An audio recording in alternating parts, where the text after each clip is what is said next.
So whenever you have tendon transfer, when you have transfer of tendon, these are the cases where EMG, but it's very difficult to interpret because there is a lot of noise and the clinical relevance of EMG is difficult. In countries like India and Pakistan where every penny would count and you have limited budgets and users want to get essentials, in that case I will say EMG can be an optional when you are starting with the data analysis setup.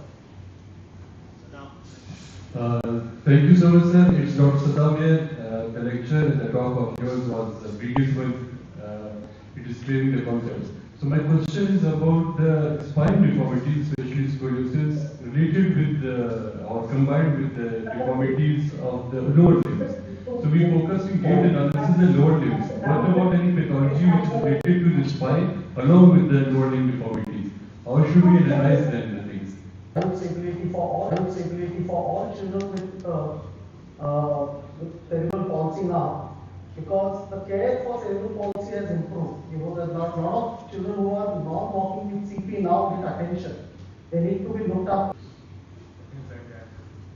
Yeah. So two things: if hamstrings are weak and yet the child is walking with flexion gait, you know, the more of bony procedures would come into picture. The two ways we look at this is these are the patients where you don't want to lengthen the hamstring too much, but would rather shorten femur, or you do heavy epiphyseal in a younger child and try and correct it. It also means in terms of prognosis, when I am talking to the parents, children who have actual hamstring tightness and retrovertebral to walk independently, these are the ones who are more likely to have, you know, kneeling which is well controlled, as compared to children who have very weak hamstring and still have crown gait.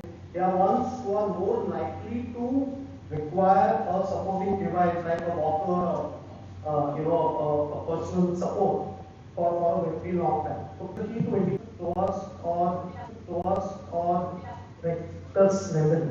We have done many of rectus and psoas